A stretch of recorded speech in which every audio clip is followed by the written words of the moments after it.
ले राम का नाम।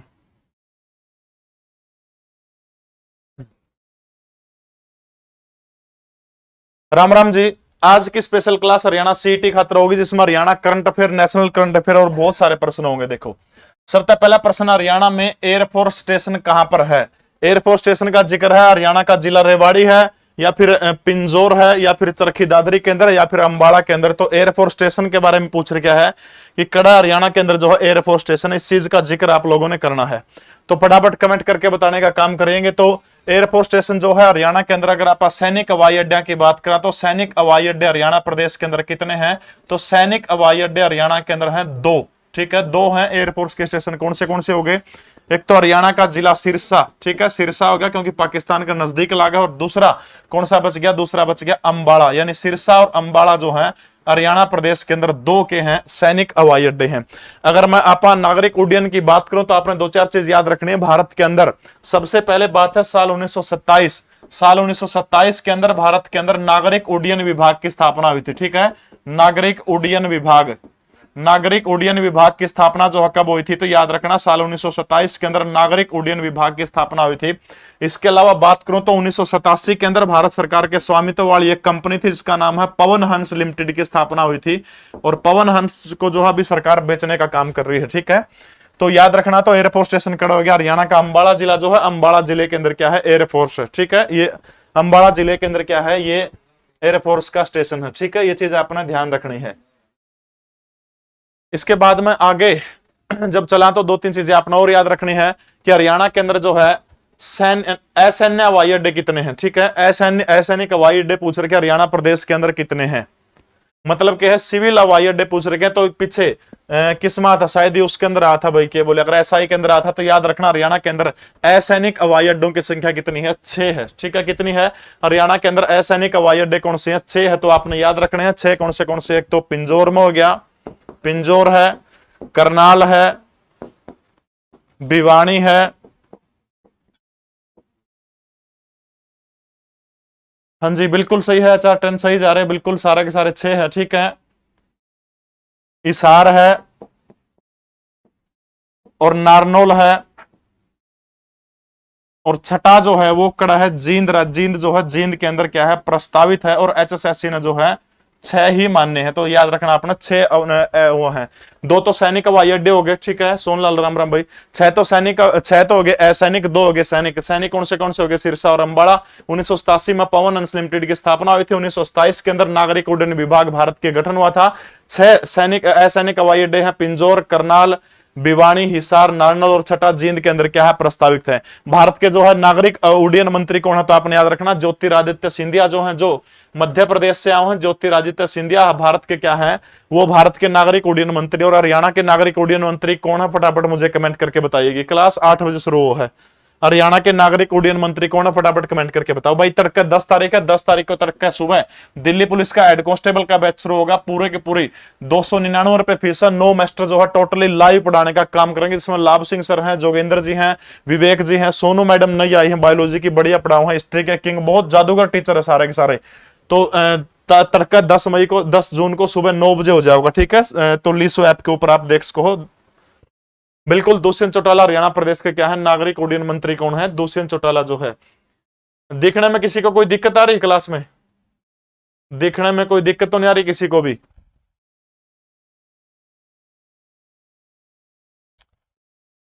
हरियाणा का एकमात्र हिल क्षेत्र कौन सा है? एक बार विजिबिलिटी बताओ। सही तो दिखने लग रहा है भाई, तना नहीं दिखता तो कोई डॉक्टर दो बिक जाए, अखड़ा दो इलाज करवा करे। मेरे को इस बात का कोई इलाज को नहीं, मैंने सही फोन में साइड में चलने लग रहा है, बिल्कुल ओके है।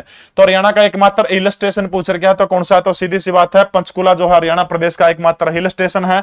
याद करिए 15 अगस्त वो तारीख थी, 15 अगस्त 1995 को हरियाणा का पंचकुला जिला जो है, पंचकुला को क्या बनाया गया था? हरियाणा के जिले के रूप में बनाने का काम किया था पंचकुला को।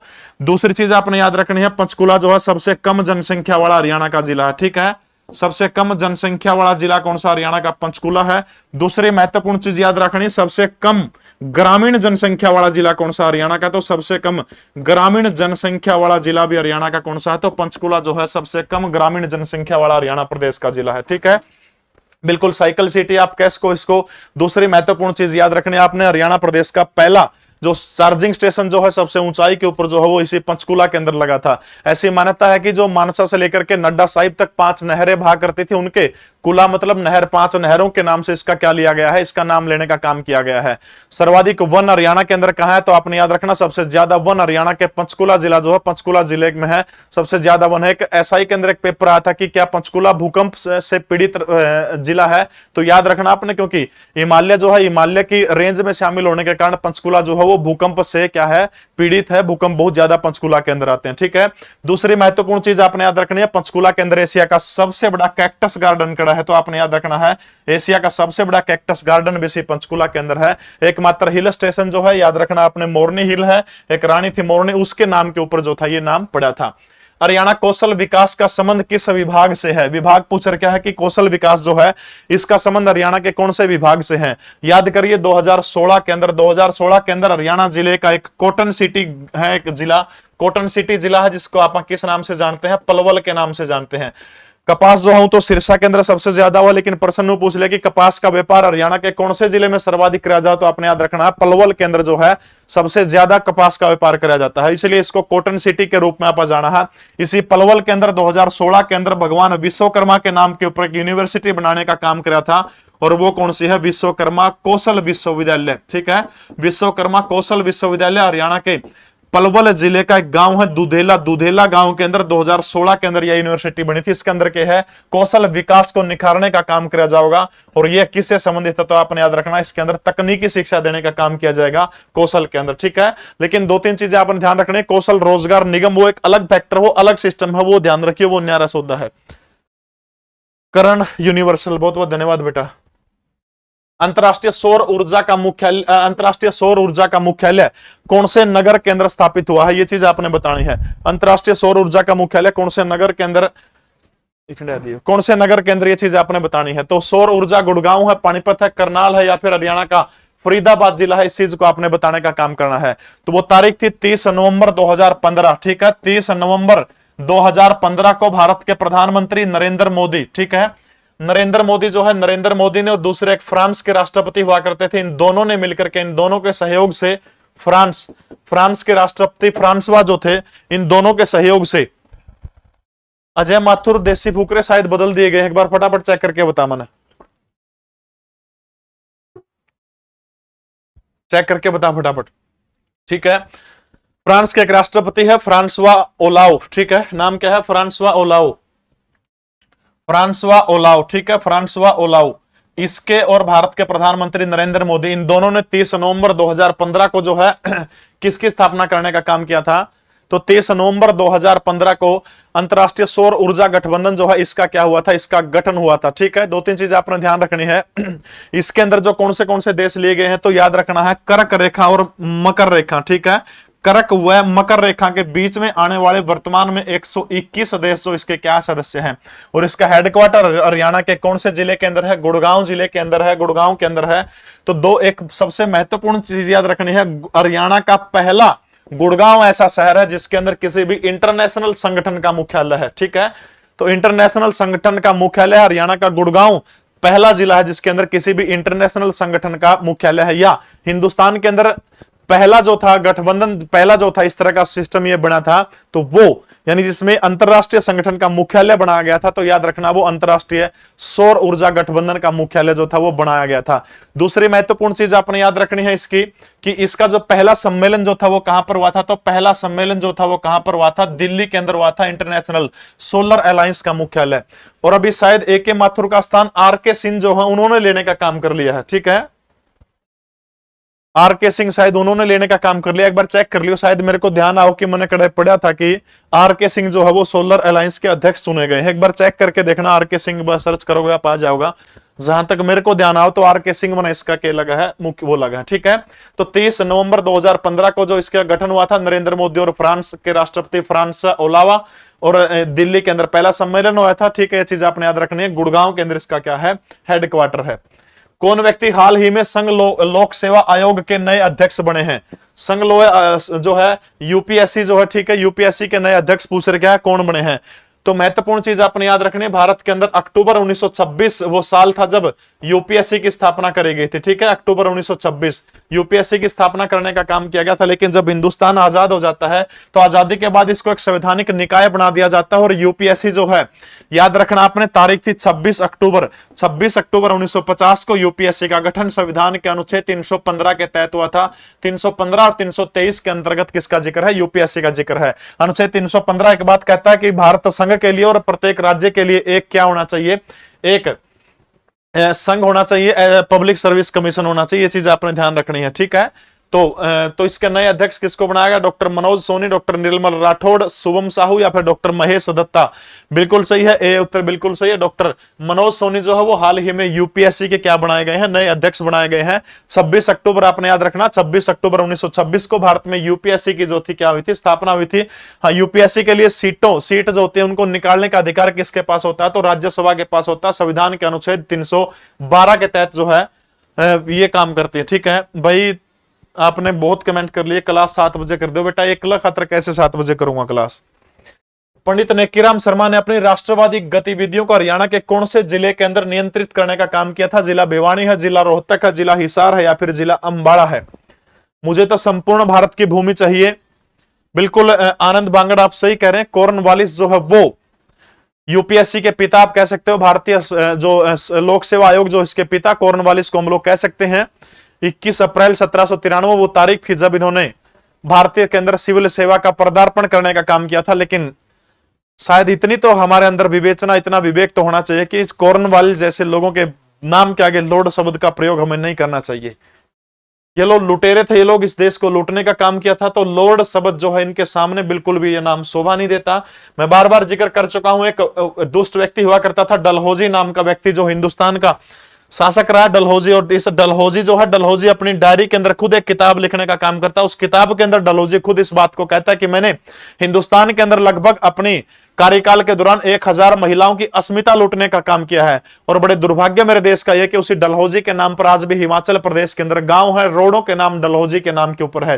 जिस वास्को डी गामा ने इस देश को, दुनिया को लूटने का तरीका बताया, गोवा के अंदर चले जाए, उस वास्को डी गामा के नाम पर बहुत सारे सैकड़ों की संख्या में देश के अंदर होटलों, सड़कों के नाम वास्को डी गामा के नाम के ऊपर मिल जाएंगे।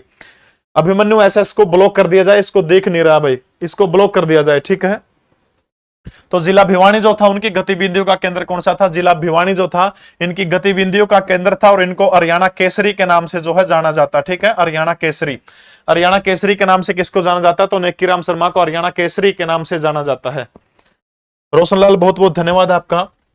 हाल ही में कौन आईपीएल क्रिकेट में रिटायर्ड आउट होने वाले पहले खिलाड़ी बने हैं? आईपीएल जो है क्रिकेट के अंदर, ये आईसीसी की रूल बुक के अंदर एक चीज शामिल है, रिटायर्ड आउट। और इस रिटायर्ड आउट जो है, इस नियम के तहत आउट होने वाले पहले क्रिकेट खिलाड़ी आईपीएल के अंदर जो है वो कौन बने हैं, वो आपने बताना है। Andre Russell, Glenn Maxwell, Jos Buttler या फिर रविचंद्रन अश्विन?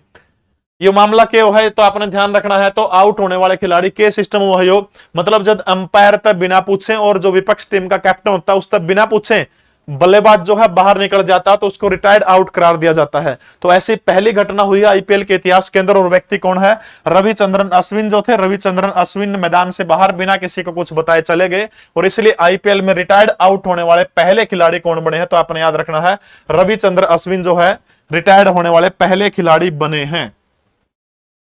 इनमें से कौन सा मार्शल आर्ट का उदाहरण नहीं है? मार्शल आर्ट मतलब आप कह सकते हो कि एक तरह से खुद को बचाने की प्रक्रिया जो है, सेल्फ डिफेंस को हम लोग मार्शल आर्ट कह सकते हैं, ठीक है। तो मार्शल आर्ट का उदाहरण नहीं है, कौन सा है? कलरी पाइटू, खो खो, फला खेला या फिर पारी खंडा। यानी चाहे हथियारों के दम पर किसी भी तरीके से हम अपने आप को बचाते हैं तो उसको मार्शल आर्ट की श्रेणी के अंदर शामिल करने का काम किया जाता है, ठीक है। देश का पहला अमृत सरोवर बताइए फटाफट। देश का पहला अमृत सरोवर भारत के किस राज्य के अंदर बनाया गया है? अमृत सरोवर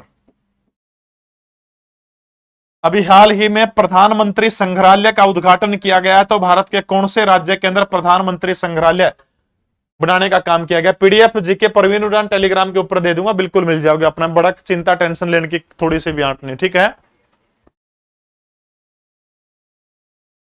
पीएम वाणी योजना का संबंध किससे है? ठीक है, पीएम वाणी योजना, इसका संबंध किससे है? फटाफट कमेंट करके बताइएगा। पीएम वाणी योजना का संबंध किससे है? बता दो किसी आवाज। एक अभ्यास है वरुण 2022, सैन्य अभ्यास है वरुण 2022 किन किन देशों के बीच में हुआ है। तो सबसे पहले देखो मार्शल आर्ट वाला प्रश्न, तब तक ये लिख दे जाओ इनके उत्तर आप। मार्शल आर्ट के अंदर जो है कलरी पाइटो भी शामिल है, खो खो नहीं है, फला खेला, पारी डंडा। खो खो के अंदर मार्शल आर्ट जैसी सेल्फ डिफेंस जैसी ऐसी कोई चीज नहीं होती, तो कौन सा बच गया, खो खो जो है, ठीक है, खो खो जो है मार्शल आर्ट का उदाहरण नहीं है। भारत का पहला अमृत सरोवर जो है कौन से राज्य के अंदर खुला, तो उत्तर प्रदेश के अंदर भारत का पहला अमृत सरोवर बनाने का काम किया गया, ठीक है। कौन सा राज्य है, अमृत सरोवर, तो उत्तर प्रदेश के अंदर जो है अमृत सरोवर बनाने का काम किया गया है। इसके बाद में जो है पीएम संग्रहालय आपने याद रखना है, दिल्ली के अंदर जो है, नई दिल्ली के अंदर भारत के प्रधानमंत्री नरेंद्र मोदी ने भारत के 14 प्रधानमंत्री जो है 14 प्रधानमंत्रियों की जीवनी यहां पर लगाने का काम किया गया है, ठीक है। 14 प्रधानमंत्री हैं दिल्ली के अंदर जो है, प्रधानमंत्री संग्रहालय जो है इसको लगाने का काम किया गया है। अगला है पीएम वाणी योजना। पीएम वाणी योजना जो है इसकी शुरुआत कब करी गई थी, तो आपने याद रखना है 9 मई 2022 को पीएम वाणी योजना की शुरुआत करी गई है। इसके तहत जो है रेलवे स्टेशनों के ऊपर वाईफाई लगाने का काम किया जाएगा, ठीक है। रेलवे स्टेशनों के ऊपर वाईफाई लगाने का काम पीएम वाणी योजना जो है इसके तहत किया जाएगा। अगला प्रश्न क्या है, वरुण अभ्यास पूछ रहे, क्या तो वरुण अभ्यास 2022 किस किस के बीच में हुआ है, तो आपने याद रखना भारत व फ्रांस के बीच में जो है वरुण अभ्यास किस किस के बीच में हुआ, भारत और फ्रांस के बीच में जो है वरुण अभ्यास हुआ है, ठीक है, वरुण अभ्यास, बिल्कुल। एक और अभ्यास हुआ था खंजर, खंजर अभ्यास 2022, खंजर, खंजर 2022। तो खंजर 2022 किस किस के बीच में हुआ है, भारत और किर्गिस्तान के बीच में, ठीक है। भारत और किर्गिस्तान जो है इसके बीच में कौन सा अभ्यास हुआ, तो खंजर नामक अभ्यास इन दोनों देशों के बीच में हुआ है, ठीक है। गला गला जो नेशनल करंट अफेयर के प्रश्न है वह भी गला गला इसी तरह कवर करवाता रहूंगा, ठीक है। तो मार्शल आर्ट का उदाहरण खो खो नहीं है, भारत का पहला अमृत सरोवर उत्तर प्रदेश के अंदर खोला गया है। प्रधानमंत्री संग्रहालय दिल्ली के अंदर भारत के कितने प्रधानमंत्रियों की जीवनी है, 14 प्रधानमंत्रियों की जीवनी है। व्यक्तिगत रूप से भारत के प्रधानमंत्री नरेंद्र मोदी जो है वो 15वें है, ठीक है, 15वें प्रधानमंत्री हैं, ठीक है। इसके अलावा जो है प्रधानमंत्री वाणी योजना, रेलवे के अंदर जो रेलवे स्टेशनों के ऊपर वाईफाई लगाने की योजना है, 9 मई 2022 को इसका शुभारंभ किया गया था। वरुण अभ्यास जो है वो भारत और फ्रांस के बीच में है। खंजर अभ्यास किस किसके बीच में है, भारत और किर्गिस्तान के बीच में है। जीके परवीन उड़ान टेलीग्राम चैनल के ऊपर आपने पूरी की पूरी पीडीएफ जो है इसकी मिल जाओगे, घबराने की चिंता लेने की टेंशन नहीं। सबसे पहले तो कड़े घबराना नहीं है। निवेशक पोर्टल के अनुसार हरियाणा भारत में किसका सबसे बड़ा उत्पादक है, निवेशक पोर्टल के अनुसार हरियाणा जो है भारत में सबसे बड़ा उत्पादक किसका है। ये रिपीटेड क्वेश्चन है एचएसएससी का, पहले भी आ चुका है। बताओ शाबाश, निवेशक पोर्टल के अनुसार हरियाणा किसका बड़ा उत्पादक है, ये बात पूछ रखी है। गेहूं का, पोल्ट्री मीट का, अंडे का या फिर बाजरे का। तो अगर आ जाओ निवेशक पोर्टल शब्द दिखा तो आपने याद रखना, तो पोल्ट्री मीट जो है हरियाणा इसका सबसे बड़ा उत्पादक है, पोल्ट्री मीट का, ठीक है। पोल्ट्री मीट का सबसे बड़ा उत्पादक है हरियाणा। कौन सा सांग की नौटंकी, कौन सा सांगी, सांग की नौटंकी शैली के लिए बहुत प्रसिद्ध हुआ करते थे, ठीक है। सांग की नौटंकी शैली के बारे में बताना है। सबसे पहले आता है धनपत सिंह। तो धनपत सिंह जो है इनके गुरु का नाम आपने ध्यान रखना, तो इनके गुरु कौन थे, जमुआ मीर का। धनपत सिंह मैंने सुमर लिए जमुआ मीर, ठीक है। मीर मतलब मिरासी, जमुआ मीर धनपत सिंह के गुरु थे। पंडित मांगेराम के गुरु कौन थे, तो पंडित लक्ष्मीचंद जो है वो मांगेराम के क्या थे, गुरु थे, ठीक है। उसके बाद आ जाओ बाज्य भगत सैन समाज से संबंध रखते थे और इनके गुरु कौन थे, अरदेवा सांगी जो है वो बाज्य भगत के क्या थे, गुरु थे। दीपचंद, पंडित दीपचंद जो है ये किसके शिष्य थे, तो आपने याद रखना ये छज्जूराम जो है छाजूराम के शिष्य हुआ करते थे। तो चारों के गुरु आपने याद रखने, ठीक है। हो जाओगे चारों के गुरु मोहित रोहिला, गलत उत्तर है आपका। पीडीएफ नीरज दे दूंगा, ना घबराओ यार, जीके प्रवीण उड़ानी चले इस पर ले मिल जाओगे आपने। तो सांग की नौटंकी शैली के लिए आपने याद रखना, देखो सबसे पहले मैं जिक्र करूं तो जिक्र सांग की शैली के अंदर आपने याद रखना है 1206 के अंदर हरियाणा के रेवाड़ी से सांगों की शुरुआत हुई थी, लेकिन प्रश्न में यो नहीं मिले। तो 1730 के अंदर सांगों की जो है आधुनिक रूप से शुरुआत किशनलाल भाट के द्वारा करने का काम किया गया था। एक 2-3 आदमियों के नाम याद रखना है, अहमद बख्श, अहमद बख्श, ठीक है। अहमद बख्श जो है इसको अहमद बख्श थानेश्वरी कहा जाता है। इस बंदे ने क्या किया था, जो कोरवी भाषा जो है, कोरवी मतलब अपनी जो हरियाणवी खड़ी बोली जो है, कोरवी भाषा के अंदर इस बंदे ने सांग की शैली के अंदर रामायण का मंचन करने का काम किया था। ठीक है, रामायण का मंचन किस बंदे ने किया था? इसी बंदे ने किया था कोरवी भाषा के अंदर, अहमद बख्श थानेसवरी। ठीक है, अहमद बख्श थानेसवरी जो है, इसने कोरवी भाषा के अंदर क्या किया था? रामायण का मंचन करने का काम किया था। इसके बाद में एक बंदा है अली बख्श, ये बंदा कड़ा का रहने वाला, तो याद रखना अली बख्श जो है वो, अली बख्श जो है वो रेवाड़ी का प्रसिद्ध सांगी था। और रेवाड़ी का जो अली बख्श जो है, इसने सांग के अंदर दो चीजों का विकास करने का काम किया था। एक तो ख्याल गायकी का, ख्याल गायकी, इसी प्रश्न के ऊपर आने लग रहा हूं, धीरे धीरे बीमारी ने ऊपर तो टोके लाने लग रहा हूं। ठीक है, ख्याल गायकी और चंबोला जो होता है, इनका गठन करने का काम किसने किया था? इनको सांग के अंदर जो चबोला, 4 लाइनों का जो है चबोला और ख्याल गायकी जो है, इन दोनों को सांग के अंदर लाने का काम का श्रेय किसको जाता है? वो जाओ है, किसको जाओ है? अली बख्श को जाओ है। इसके बाद आ जाओ दीपचंद। दीपचंद जो है, दीपचंद को सांग की 2 शैलियों के लिए जाना जाता है। 2 शैली कौन सी कौन सी? एक तो है कीर्तन शैली, ठीक है, कीर्तन शैली, और दूसरी शैली कौन सी है? नौटंकी शैली। नौटंकी और कीर्तन शैली जो है, इन दोनों के लिए किसको जाना जाता है? सोनीपत के शेरीखांडा गांव के अंदर पंडित दीपचंद छाजूराम के शिष्य थे। इनको हरियाणा का कालिदास और हरियाणा प्रदेश का शेक्सपियर कहा जाता है। ठीक है, हरियाणा का कालिदास और हरियाणा का शेक्सपियर कहा जाता है। इसको 2 शैलियों के लिए, कीर्तन शैली और नौटंकी शैली के लिए जाना जाता है। बात रही पंडित लक्ष्मीचंद की, तो आपने याद रखना, पंडित लक्ष्मीचंद जो है सांग के अंदर जो है रागनी शैली के सुधार के लिए जाने जाते हैं। ठीक है, रागनी शैली जो है, इसके सुधार के लिए पंडित लक्ष्मीचंद जाने जाते हैं। ठीक है, पोल्ट्री मीट बताइए बेसने के दिनेश न रही, कई कमेंट कर लिए इसने, काला नाटक नुको तो कामयाब होए को नहीं। अली बख्श जो था ख्याल गायकी और चुबेला। इसके अलावा अली बख्श ने क्या किया था? सांगों के अंदर जो है ब्रज भाषा का प्रयोग करने का काम भी किया था। ठीक है, और अली बख्श जो था हरियाणा का पहला सांगी था जिसने सांगों के अंदर जो है ब्रज भाषा जो है, ब्रज भाषा का कड़े बुलाओ मत ना जी, आज भी आज हजूर आज जल्दी यार, तोड़ो आप आज फिर। ठीक है, तो आपने याद रखना है, सांग के धनपत सिंह जो है जमुआ मीर इनके गुरु थे, पंडित मांगेराम के गुरु लक्ष्मीचंद थे, अरदेवा सांगी के काले त्रिष्ट आईडी। अब बाज्य भगत जो है, बाज्य भगत के जो किसके शिष्य थे? अरदेवा सांगिक थे। दीपचंद ब्राह्मण जो है वो छाजूराम के शिष्य थे। ठीक है, तो इसमें आपने याद रखना जो है, पंडित लक्ष्मीचंद रागनी शैली के लिए जाने जाते हैं। अहमद बख्श जो है वो थानेश्वर के रहने वाले थे, कोरवी भाषा के रामायण का मंचन के लिए जाने जाते हैं। अली बख्श रेवाड़ी के रहने वाले थे, ख्याल गायकी सांग में चुबोला, और दूसरी चीज जो है ब्रज भाषा का प्रयोग इस बंदे ने किया था। दीपचंद ब्राह्मण जो है, इन बंदे को जो है कीर्तन शैली और नौटंकी शैली के लिए जो है दीपचंद को जाना जाता है। सांग की शुरुआत कौन से नृत्य के साथ हो? तो याद रखना है गूंगा दमोड़ा नृत्य। ठीक है, गूंगा दमोड़ा नृत्य जो है, गूंगा दमोड़ा नृत्य के साथ में सांग की शुरुआत हो है। सांग के अंदर जो एक्टर जो है, मेल जो है, उसको आप क्या बोल रहा हूं? उसको बोल रहा है बेड़े बंद। ठीक है, और इसके जो अपोजिट जो नायिका होती है उसको क्या बोला जाओ? उसको बोला जाओ है बड़ा रकाना। ठीक है, अपोजिट क्या है? बड़ा रकाना। लकड़ी के तख्तों के ऊपर सांग जो है वो कराया जाओ है। ठीक है, तो ये चीज आपने ध्यान रखनी है। अगला प्रश्न देखिए, किस मौसम में बड़े पैमाने पर प्रवासी पक्षी हरियाणा के सुल्तानपुर राष्ट्रीय उद्यान के अंदर आते हैं? वो कौन सा मौसम है जिसके अंदर बड़े पैमाने पर हरियाणा के अंदर जो है प्रवासी पक्षी बड़े पैमाने पर सुल्तानपुर राष्ट्रीय उद्यान के अंदर आने का काम करते हैं? ठीक है, चौबोला से नहीं भाई, गूंगा दमोड़ा नृत्य बोला जाता है। शुरू में गाना कुछ भी कौन गा, वो शुरू में नाचा अगर देखा तो आपने सांग ध्यान से देखिए कदे, तो गूंगा दमोड़ा नृत्य है जिससे सांग की शुरुआत हो है।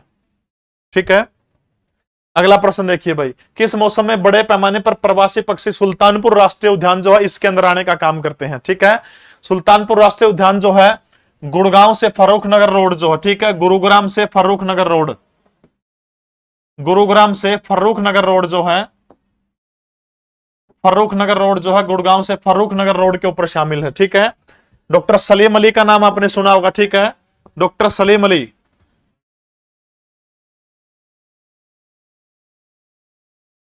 डॉक्टर सलीम अली जो है, ठीक है, डॉक्टर सलीम अली भारत के बहुत बड़े पक्षी वैज्ञानिक थे। इनके प्रयासों से जो है सुल्तानपुर राष्ट्रीय उद्यान जो है, बिल्कुल सलीम अली राष्ट्रीय उद्यान भी इसका दूसरा नाम है, बिल्कुल सही जा रहे हैं आप। तो आपने याद रखना जो है डॉक्टर सलीम अली के प्रयासों से क्या हुआ था, 1971 के अंदर जो है इसकी स्थापना हुई थी। ठीक है, 1971 के अंदर एक एक्ट बना था भारत में, उस एक्ट का नाम है वन्य जीव प्राणी एक्ट। ठीक है, वन्य जीव प्राणी एक्ट 1972, वन्य जीव प्राणी एक्ट 1972। इसी वन्य जीव प्राणी एक्ट 1972 की धारा 35 जो है, इसी वन्यजीव प्राणी एक्ट 1972 जो है, इसकी धारा 35 के तहत क्या किया गया था, इसको राष्ट्रीय उद्यान का दर्जा देने का काम किया गया था। और वो तारीख कौन सी, वो तारीख आपने याद रखनी है, 5 जुलाई 1991।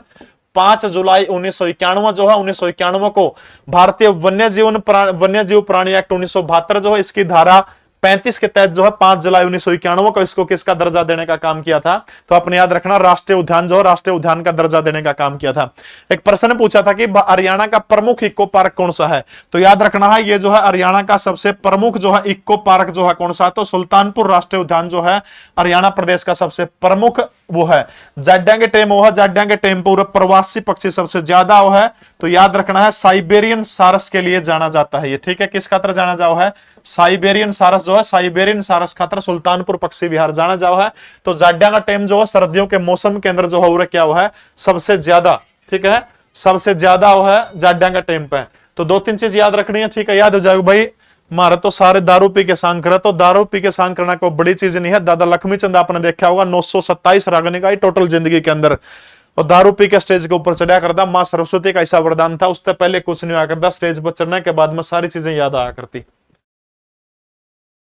ठीक है। तो इको पार्क हरियाणा का प्रमुख कौन सा है, सुल्तानपुर पक्षी विहार, साइबेरियन सारस खातर जाना जाओ। 1971 में सलीम अली के प्रयासों से इसकी स्थापना हुई थी। वन्यजीव प्राणी एक्ट ऊपर बटन दबे रख, यूं नहीं, रुक जा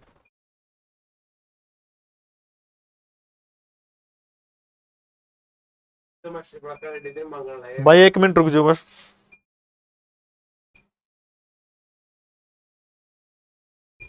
ऑफ कर काले से दबा के, ठीक है। तो ये चीज सारे के सारे याद रखने आपने, ना दबाए रहा किसने। हरियाणा विधानसभा में प्रस्तुत एक विधेयक के ऊपर किसके हस्ताक्षर होने के बाद यह अधिनियम बन जाता है, दबे रखो उसने थोड़ी देर खातर बस।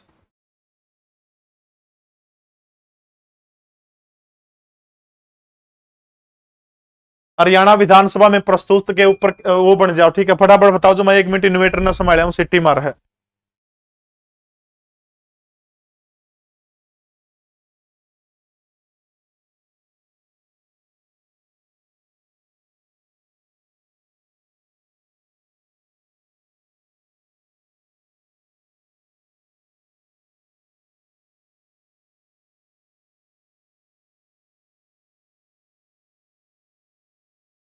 बताओ भाई, हरियाणा विधानसभा में देखो, हरियाणा विधानसभा की एक बात आपने याद रखनी है, अपना जो विधानसभा जो है वो कौन सी है, एक सदनीय विधानसभा, ठीक है। एक सदनीय, एक सदन का मतलब क्या है, एक सदन है। तो 2-3 चीज आपने ध्यान रखनी है। एक सदन का मतलब क्या है, पहले विधानसभा के अंदर कोई भी चीज पारित होगी, विधानसभा के बाद में वो किसके पास जाओगी, वो राज्यपाल के पास में जाओगी, ठीक है। किसके पास जाओगी, और जब भी राज्यपाल हस्ताक्षर कर देते हो तो हरियाणा के अंदर वो क्या बन जाता है, कानून बन जाता है वो, ठीक है। बिल्कुल सी उत्तर जिसने भी दिया है वो बधाई के साधुवाद के पात्र है, ठीक है। तो वो फिर क्या बन जाती है, वो कानून बन जाती है, सी बिल्कुल सही है। किस मेले के अंदर लोग अपने पूर्वजों के लिए पिंडदान करने का काम करते हैं, यानी हरियाणा प्रदेश का वो कौन सा मेला है जिसके अंदर लोग जो है अपने पूर्वजों के लिए पिंडदान करने का काम करते हैं।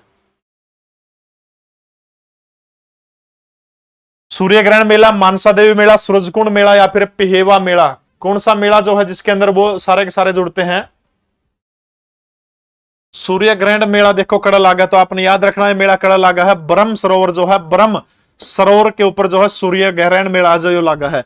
ब्रह्म सरोवर का पे जिक्र करा तो इसका जिक्र कौन से पुराण के अंदर है, तो वामन पुराण जो है, वामन पुराण के अंदर इसका जिक्र है। ऐसी मान्यता है कि इसी ब्रह्म सरोवर के ऊपर भगवान विष्णु के कहने पर भगवान ब्रह्मा ने सृष्टि की रचना करने का काम किया था, ठीक है। तो भगवान ब्रह्मा ने भगवान विष्णु के कहने के ऊपर इसी के अंदर सृष्टि की रचना करने का काम किया था। बाद में उसी स्थान के ऊपर राजा कुरु जो है, पुरु वंश के राजा थे, उन्होंने एक तालाब खुदवाने का काम किया था, और इसी सरोवर का जिक्र किसके अंदर है, वामन पुराण के अंदर जिक्र है। इसके अलावा एक किताब है अल बरूनी की, जिसका नाम क्या है, किताबुल हिंद। इस किताबुल हिंद जो है, किताबुल हिंद के अंदर भी किसका जिक्र है, ब्रह्म सरोवर का जिक्र है। और इसी ब्रह्म सरोवर के तट के ऊपर सूर्य ग्रहण के अवसर के ऊपर मेला लगता है। इसके अलावा हरियाणा के अंदर नवंबर और दिसंबर का महीना जो होता है, नवंबर और दिसंबर के महीने के अंदर इसी ब्रह्म सरोवर के ऊपर एक समारोह मनाया जाता है, और वो समारोह जो है बार बार पेपर में, उस समारोह का नाम क्या है, गीता जयंती समारोह। क्या नाम इसका, गीता जयंती समारोह जो है इसी ब्रह्म सरोवर के तट के ऊपर जो है मनाने का काम किया जाओ है, नवंबर और दिसंबर के महीने के अंदर। बिल्कुल पक्की ईंटों से बना हुआ एशिया का सबसे बड़ा तालाब है, ठीक है। पक्की ईंटों से बना हुआ एशिया का सबसे बड़ा तालाब कौन सा है? ये सबसे बड़ा तालाब है। याद करिए 1968 के अंदर यहां पर एक काम हुआ था, एक विकास संघ बना था, KBD, Kurukshetra development board, KDB, Kurukshetra development board जो है, कुरुक्षेत्र विकास बोर्ड की स्थापना की गई थी साल 1968 के अंदर। और यह स्थापना किसके सहयोग से करी गई थी? गुलजारी लाल नंदा के सहयोग से करी गई थी। ठीक है, गुलजारी लाल नंदा, इसके सहयोग से स्थापना करने का काम किया गया था। तो गुलजारी लाल नंदा जो है कैथल के सांसद हुआ करते थे। कैथल यानी आज जैसे कुरुक्षेत्र लोकसभा की सीट है, नुए कैथल लोकसभा की सीट हुआ करती। और जब गुलजार लाल नंदा कुरुक्षेत्र उसे के अंडर में आ करता, जब घूमने के लिए आ करते थे यहाँ, तो कुरुक्षेत्र की हालात उनसे देखी नहीं गई। तब 1968 के अंदर उन्होंने क्या किया था? तब उन्होंने 1968 के अंदर जो है कुरुक्षेत्र विकास बोर्ड की स्थापना करवाने का काम किया था।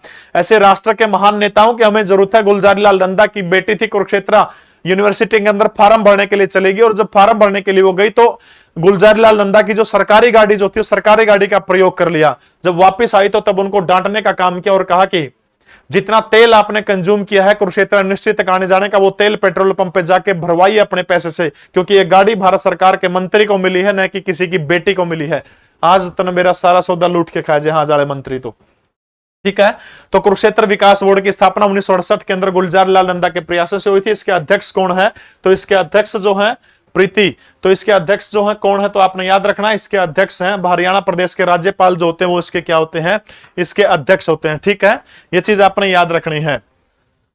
मानसा देवी मेला, तो मानसा देवी मेला जो है 2 महीने साल में जो है, एक तो चैत्र का महीना वो है, ठीक है, चैत्र, और एक आसूजन के बोलिया कर रहा हिंदी में, बताइए शहबाज। चैत्र ने अश्विन, हाँ अश्विन, चैत्र और अश्विन के महीने के अंदर जो है मानसा देवी मेला पंचकुला के अंदर लगा है। मानसा जो है ऐसी मानी जाती है भगवान शिव की पुत्री थी मानसा देवी। एक बार मानसरोवर झील जो है, मानसरोवर झील के अंदर भगवान शिव और उनकी पत्नी जो है पार्वती दोनों जल क्रीड़ा कर रहे थे। जब दोनों जल क्रीड़ा कर रहे थे तो दोनों की जल क्रीड़ा से तेज उत्पन्न होता है, और वो तेज एक पत्ते के ऊपर गिर जाता है, और पत्ते के ऊपर जो वहां लोग थे उन्होंने क्या किया? उसको समेटने का काम किया, और बाद में उसी तेज से एक बेटी की उत्पत्ति होते, उसी बेटी का नाम क्या रख दिया गया? मानसा देवी रख दिया गया। ठीक है, तो उसका नाम मानसा देवी रख दिया गया। चैत्र और अश्विन का महीना जो, उसके अंदर मानसा देवी जो है, मानसा देवी पंचकुला के अंदर क्या लगता है? मंदिर मेला लगा है। और मानसा देवी बोर्ड जो है उसका अध्यक्ष पूछ ले तो आपने कौन होता है? हरियाणा प्रदेश का मुख्यमंत्री होता है। हरियाणा के सूरजकुंड जो है फरीदाबाद के अंदर साल 1987 से जो है सूरजकुंड मेला लगता है। अब की बार 35वां सूरजकुंड मेला था। इसका थीम जो था आजादी का 75वां अमृत महोत्सव इसका थीम था। उज्बेकिस्तान पार्टनर कंट्री था, जबकि जम्मू कश्मीर इसका क्या था? थीम स्टेट था। हरियाणा प्रदेश के माननीय राज्यपाल बंडारू दत्तात्रेय ने 35वें सूरजकुंड मेले का उद्घाटन करने का काम किया था। ठीक है, इसके बाद आता है पेहेवा मेला। ठीक है, पेहवा के अंदर जो है एक मेला लगता है, और ये जो मेला जो है सरस्वती तीर्थ के ऊपर लगता है। ठीक है, सरस्वती तीर्थ जो है, सरस्वती तीर्थ के ऊपर जो है पेहवा के अंदर मेला लगता है, और इसी मेले के अंदर लोग अपने पूर्वजों के लिए क्या करते हैं? पिंडदान करने का काम करते हैं। पेहवा का जिक्र तो है, एक तो वामन पुराण जो है, वामन पुराण के अंदर पेहवा का जिक्र है। इसके अलावा सकंद पुराण जो है, सकंद पुराण के अंदर जिक्र है। इसके अलावा जो है मार्कंडेय पुराण जो है, मार्कंडेय पुराण के अंदर भी पेहवा का जिक्र है। तो 3 पुराण आपने याद रखने हैं, जिनके अंदर जो है 3 पुराण याद रखने, जिसके अंदर जो है पेवा का जिक्र है। वामन पुराण है, सकंद पुराण, और तीसरा कौन सा है? मार्कंडेय पुराण जो है, जिसके अंदर क्या है? पेवा है। लगभग मार्च के महीना जो है, मार्च के महीने के अंदर यहां पर पूर्वजों का पिंडदान करने का काम किया जाता है। ठीक है, अगला प्रश्न देखिए। कौन व्यक्ति हाल ही में अश्वनी भाटिया की जगह एसबीआई के नए प्रबंधक निर्देशक बने हैं? एसबीआई का नया निदेशक कौन बना है? आलोक कुमार चौधरी, नवीन कुमार सिन्हा, राजेश कुमार ठाकुर या फिर अशोक कुमार जांगीर? फटाफट कमेंट करके बताइएगा। पांडु पिंडारा में भी वो है, लेकिन वो अपना ऑप्शन देखना पड़ेगा। ठीक है, वो अपना ऑप्शन देना पड़ेगा। सोनिया मान, जय भीम। ठीक है, वो अपना ऑप्शन देखना पड़ेगा, ऑप्शन के अकॉर्डिंग ही चलना पड़ेगा। ऑप्शन में क्या दे रखा है भाई? तैयारी तो करनी पड़ेगी, कोशिश करने से ही सारी चीजें होती है। जीत की खातिर बस जुनून चाहिए, जिसमें उबाल हो ऐसा खून चाहिए। जीत की खातिर बस जुनून चाहिए, जिसमें उबाल हो ऐसा खून चाहिए। ये आसमान भी आएगा जमी पर, बस इरादे में जीत की गूंज होनी चाहिए। जीत की खातिर बस जुनून होना चाहिए। कर दो बाबा। तो आलोक कुमार चौधरी जो है आपने याद रखना है, हाल ही में एसबीआई के नए प्रबंध निदेशक कौन बने हैं? आलोक कुमार चौधरी जो है वो एसबीआई के नए प्रबंध निदेशक कौन बने हैं? आलोक कुमार चौधरी। प्रतिवर्ष विश्व महासागर दिवस पूछ रहे, क्या विश्व महासागर दिवस कब मनाया जाता है? प्रतिवर्ष विश्व महासागर दिवस पूछ रहे, क्या? तो फटाफट कमेंट करके बताइएगा महासागर दिवस कब मनाया जाता है। 7 जून को कल अपन जिक्र किया था विश्व खाद्य सुरक्षा दिवस। 7 जून को विश्व खाद्य सुरक्षा दिवस मनाया जाता है। और महासागर दिवस पूछ रहे, क्या? तो कब मनाया जाता है? बिल्कुल सही है, 8 जून को जो है विश्व महासागर दिवस मनाने का काम कब किया जाता है? 8 जून को विश्व महासागर दिवस। प्रीति, ये दोनों अलग अलग जगह है बेटा। बिल्कुल जीके परवीन उड़ान टेलीग्राम के ऊपर आपने दे दूंगा। तड़का 10 जून है, सुबह 9 बजे लिसो ऐप के ऊपर दिल्ली पुलिस का स्पेशल बैच जो है वो शुरू हो रहा है। 299 रुपए के अंदर 9 के 9 सब्जेक्ट लाइव पढ़ाने का काम किया जाएगा। वैश्विक पर्यावरण प्रदर्शन सूचकांक जो है 2022 के अंदर 180 देशों में भारत को कौन सा स्थान मिला है? पहला स्थान मिला है भारत को 180 देशों में पर्यावरण सूचकांक के मामले में। कितनी बड़ी गौरव की बात है, लेकिन वो पहला स्थान हमें नीचे से मिला है। 180 देश थे इसके अंदर शामिल थे, और 180 देशों में भारत का स्थान कौन सा? 180वां है। भारत के जो पर्यावरण मंत्रालय जो है, पर्यावरण मंत्रालय ने इस रिपोर्ट को खारिज करने का काम कर दिया गया कि ये तो गलत है। और भारत के केंद्रीय पर्यावरण मंत्री जो है, भारत के केंद्रीय पर्यावरण मंत्री आपने याद रखना है कौन है? तो वो है भूपेंद्र यादव। ठीक है, भूपेंद्र यादव जो है, जो हरियाणा के गुड़गांव से संबंध रखते हैं। तो 180वां स्थान मिला है। ठीक है, 180वां, बिल्कुल डेनमार्क टॉप के ऊपर है। अच्छा, एक दो स्थान का और जिक्र कर लिया जी, तराजी कर दो तो प्रेस स्वतंत्रता सूचकांक के अंदर भारत का नंबर, प्रेस स्वतंत्रता सूचकांक जो है इसके अंदर भारत का नंबर बताने का काम करिए। प्रेस स्वतंत्रता सूचकांक, प्रेस स्वतंत्रता सूचकांक 2021 के अंदर भारत का स्थान बताने का काम करिए। शाबाश। प्रेस स्वतंत्रता सूचकांक, भाई मात्रा में गलती हो उसका एक आधी, जल्दी जल्दी में। ठीक है, प्रेस स्वतंत्रता सूचकांक फटाफट कमेंट करके बताइए। बिल्कुल सही जा रहे हैं बहुत सारे लोग।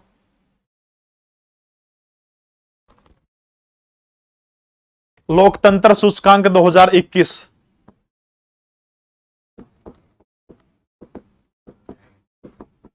लोकतंत्र सूचकांक 2021।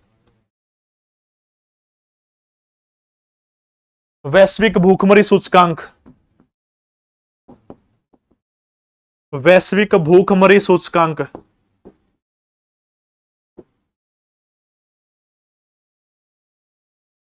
150, 47, 87।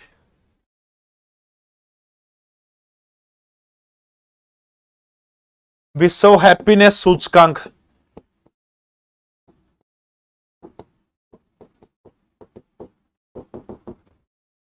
फटाफट बताइए इन सूचकांकों के अंदर जो है। प्रेस स्वतंत्रता सूचकांक 150, लोकतंत्र सूचकांक 46, वैश्विक भूखमरी सूचकांक 101, हैप्पीनेस में बिल्कुल सही है 136। ठीक है, चारों याद रखने। प्रेस स्वतंत्रता सूचकांक के अंदर 150, लोकतंत्र सूचकांक 2021 के अंदर 46वां, वैश्विक भूखमरी के अंदर 101वां, और विश्व हैप्पीनेस सूचकांक के अंदर कितना नंबर है? 136वां नंबर है। जीके प्रवीण टेलीग्राम के ऊपर सारे की सारी पीडीएफ जो है इसके आपको उपलब्ध करवाने का काम करूंगा। हाथी मैराथन निम्नलिखित में से किस शहर के अंदर आयोजित किया जाता है? कहने का मतलब क्या है कि हाथियों की दौड़ जो है वो भारत के कौन से शहर के अंदर जो है वो आयोजित करने का काम, हाथी मैराथन दौड़ जो है, ठीक है, हाथी मैराथन दौड़ तो कौन से शहर के अंदर आयोजित करने का काम किया जाता है? भारत का एक राज्य है केरल। ठीक है, केरल राज्य जो है, केरल राज्य का एक जिला है, जिले का नाम है त्रिचूर, और इसी त्रिचूर को क्या कहा जाता है? केरल की सांस्कृतिक राजधानी कहा जाता है। ठीक है, केरल की सांस्कृतिक राजधानी, केरल की सांस्कृतिक राजधानी किसको कहा जाता है? इसी त्रिचूर जो है इसको केरल की सांस्कृतिक राजधानी कहा जाता है। ठीक है, केरल की सांस्कृतिक राजधानी। भारत की सांस्कृतिक राजधानी कौन सी है? भारत की सांस्कृतिक राजधानी तो वो याद रखना कौन सी है? वाराणसी। भारत की विरासत राजधानी, भारत की विरासत राजधानी किसको कहा जाता है? तो आपने याद रखना, कलकत्ता को भारत की विरासत राजधानी कहा जाता है। भारत की आर्थिक राजधानी, सबको पे रहा आर्थिक का, तो भारत की आर्थिक राजधानी कौन सी है? मुंबई जो है वो भारत की आर्थिक राजधानी है। ठीक है। असम की आर्थिक राजधानी, असम की सांस्कृतिक राजधानी, तो असम की सांस्कृतिक राजधानी किसको कहा जाता है? मांजुली द्वीप जो है, मांजुली द्वीप को असम की सांस्कृतिक राजधानी कहा जाता है। तो केरल का तिरुचूर एक जिला है, और इसी बिल्कुल हरियाणा की आर्थिक राजधानी गुड़गांव। ठीक है। केरल का एक वो है तिरुचूर जिला है, केरल के तिरुचूर जिले के अंदर जो है क्या किया जाता है? हाथियों की दौड़ जो है, मैराथन दौड़ आयोजित कराने का काम किया जाता है। और इसी तिरुचूर के अंदर एक मस्जिद है, चेरामन जुमा मस्जिद। ठीक है, चेरामन जुमा मस्जिद। ठीक है, चेरामन जुमा मस्जिद जो है, चेरामन जुमा मस्जिद, ये आधिकारिक तौर पर तो ठीक है, तो भारत की सबसे पुरानी मस्जिद है। कुव्वतुल इस्लाम मस्जिद जो उससे पहले की मस्जिद ऐसी मानी जाती है। ठीक है, तो ये सारे की सारी बात याद रखनी। तिरुचूर के अंदर हाथी मैराथन दौड़ आयोजित की जाती है। केरल की सांस्कृतिक राजधानी तिरुचूर को कहा जाता है। भारत की सांस्कृतिक राजधानी वाराणसी है। भारत की विरासत राजधानी कलकत्ता है। भारत की आर्थिक राजधानी बंबई है। असम की सांस्कृतिक राजधानी मांजुली द्वीप है। हरियाणा की आर्थिक राजधानी गुड़गांव है। ये सारे की सारी चीजें आपने याद रखनी है। ठीक है, अगला प्रश्न देखिए। किसी भी विदेशी फुटबॉल क्लब के लिए खेलने वाला पहला भारतीय खिलाड़ी कौन था? विदेशी फुटबॉल क्लब जो है, किसी भी विदेशी फुटबॉल क्लब के लिए खेलने वाला पहला भारतीय खिलाड़ी जो है वो पूछ रखा है कौन था। तो उस पहले भारतीय खिलाड़ी का नाम बताना है। वो पहला भारतीय खिलाड़ी कौन था? भाई व्हाइट बैकग्राउंड है नहीं इसमें, कड़सा कर लूं व्हाइट बैकग्राउंड, देखो है कौन? ये बैकग्राउंड इसमें सारे के सारे नहीं है, व्हाइट बैकग्राउंड एक भी। ये है, और ये आप पे करांगे तो फिर गड़बड़ हो जाओगी सारे के सारे। ठीक है, फिर देखेंगे। तो बताओ, विदेशी फुटबॉल क्लब के लिए खेलने वाले पहले भारतीय खिलाड़ी? आई एम विजवन, शिशिर घोष, जियोपाल अंचेर या फिर बाईचिंग भूटिया। ए कह रहे हैं बहुत सारे लोग। सबसे महत्वपूर्ण चीज आपने ध्यान रखनी है, इंपॉर्टेंट बात आपको बताने का काम करता हूं। भारत के अंदर एक फुटबॉल के खिलाड़ी हुआ करते थे, इसका नाम है मोहम्मद सलीम। मोहम्मद सलीम, ये गुलाम भारत की बात है, ब्रिटिश भारत की बात है। मोहम्मद सलीम जो था, ऐसा फुटबॉलर था, गजब का व्यक्ति था। अंग्रेज इस चिड़िया कर दे, अंग्रेजों के पास तो खेलने के लिए जूते हुआ करते, जो बंदा नंगे पांव उगाने पैरा पे, जिसने कह दिया अपनी भाषा में, नंगे पांव खेलिया करदा, और नंगे पांव खेलने के बाद भी अंग्रेजों को हरा दिया करदा। उनका चिड़ हुआ कर दी, हम तो बूट पहन रहे हैं, जूते पहन रहे हैं, फिर भी किमें को नहीं होता, यो बंदा नंगे पांव भी हराने का काम कर देता है। स्कॉटलैंड बिक गया एक बार, उस साइड इन देशों के अंदर बिक गया। सलीम अली की बात मैं कर रहा हूं। उड़ा गया, नहीं रैक लिया, उड़ा एक क्लब के अंदर शामिल हो गया। एक सिर्फ अभ्यास मैच खेला था, अभ्यास मैच खेल दे 5-0 तक हो दिए, गला पड़ गए, पैरा में पड़ गए, बोला उरा रो सारे सिस्टम देवांगे, लेकिन नेट कहने बोला ना मेरा उरा जी कौन लग गए, कुछ नहीं तर दो रहा। यूरोप में खेलने वाला पहला खिलाड़ी जो था वो मोहम्मद सलीम था, लेकिन तब गुलाम भारत की बात है। और ये प्रथम भारतीय खिलाड़ी का मतलब क्या है कि आजादी के बाद ऐसा करने वाले खिलाड़ी कौन थे? बाईचिंग भूटिया थे। ठीक है, कौन थे? बाईचिंग भूटिया। देखो, जिंदगी में कुछ करना हो ना, संसाधनों का रोना नहीं रोना चाहिए। बाईचिंग भूटिया जब भारतीय फुटबॉल टीम के कप्तान बने थे ना, कप्तान बनने तक उनके गांव तक पक्की सड़क नहीं जाती थी। मतलब कच्चा रास्ता था, पहाड़ी एरिया है, पक्की सड़क नहीं थी उसके गांव तक पहुंचने के लिए।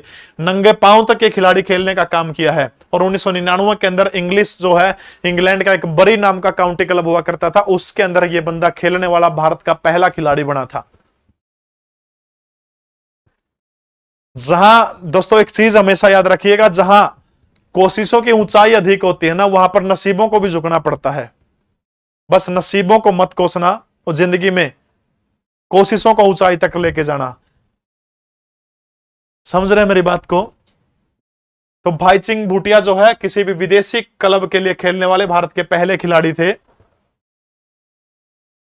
साहिल मलिक, मैसेज बेटा सबके दिखा है, लेकिन समस्या समझा कर।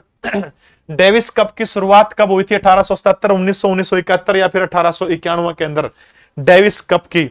ये पुरुष टेनिस एक कप है, पुरुष टेनिस कप। ठीक है, पुरुष टेनिस कप, डेविस कप जो है, इसकी शुरुआत कब हुई थी? तो 8 अगस्त 1900 को। ठीक है, 8 अगस्त जो है, 8 अगस्त 1900 को, पूरी 1900 की साल थी। 8 अगस्त जो है, 8 अगस्त 1900 को किसकी शुरुआत हुई थी? तो आपने ध्यान रखना, डेविस कप। 8 अगस्त 1900 को डेविस कप की शुरुआत की गई थी। ठीक है,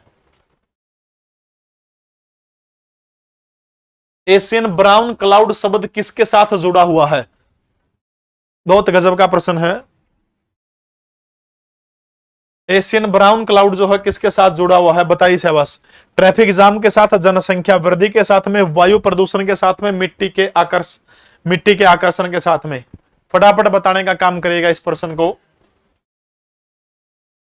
बताइए शाबाश। पुरुष हॉकी विश्व कप, पुरुष हॉकी विश्व कप 2023 के अंदर भारत के कौन से राज्य के अंदर होगा? तो याद रखना आपने, उड़ीसा का जो भुवनेश्वर जो है, भुवनेश्वर के अंदर 2023 के अंदर पुरुष हॉकी विश्व कप होगा। आबादी कह रहे हैं भाई बहुत सारे बच्चे। एशियन ब्राउन क्लाउड, क्लाउड मैंने क्या बादल होगा, ब्राउन मतलब भूरा। बम्बुड़िया सुना किसी ने? बम्बुड़िया, ट्रैफिक जाम नहीं है, बम्बुड़िया सुना? पूर्वी चीन और जो दक्षिण एशिया जो है उसके बीच में क्या है, जब तेज हवाएं चलती हैं तो तब जो है रेता को नहीं उड़ा कर, आंधी समझ ले मेरा, आंधी उड़ा कर जो वो सिस्टम, आंधी उड़ा तो फिर क्या हो जाएगा, वायु प्रदूषण होगा। ठीक है, तो याद रखना आपने, वायु प्रदूषण जो है, एशियन ब्राउन क्लाउड जो है, ये शब्द किसके साथ जुड़ा हुआ? तो एशियन ब्राउन क्लाउड जो है वो ये किसके साथ जुड़ा हुआ है? तो ये वायु प्रदूषण के साथ में एशियन ब्राउन क्लाउड जुड़ा हुआ है। ठीक है, हाँ, बवंडर आप कह इसको आपकी भाषा के अंदर। पुरुष हॉकी विश्व कप 2023 के अंदर हरियाणा, भारत के उड़ीसा राज्य के भुवनेश्वर शहर के अंदर जो है वो किया जाएगा। भारतीय नृत्य का रूप या रास खालिस्तान भावनाओं के ऊपर संरचित है। मतलब कहने की बात क्या है कि भारत का, हाँ ब्रोटे उड़ के आकर विकास लंबा, बिल्कुल सही है। छोरिया ने तो कौन बेरा होगा गणिया ने, बताओ शाबाश। भारत का जो नृत्य जो है, ये भारत का नृत्य जो है वो कितनी भावनाओं के ऊपर आधारित है? वो भावना कौन सी है? विकास लांबा सबसे पहले उत्तर दिया आपने। श्रृंगार हो सकता है, वीर हो सकता है, करुण हो सकता है, शांत हो सकता है, रौद्र हो सकता है, भाव हो सकता है, हास्य हो सकता है। तो टोटल भारतीय नृत्य के कितने रूप हैं? 9 रूप है भारतीय नृत्य के, 9। आजकल कौन रहे शास्त्रीय नृत्य, पुराने उन नृत्य की बात से पौवा मार क्या, तो मतलब आज मेरे यार की शादी है, माए गल लगान लायक जो है छोरा का,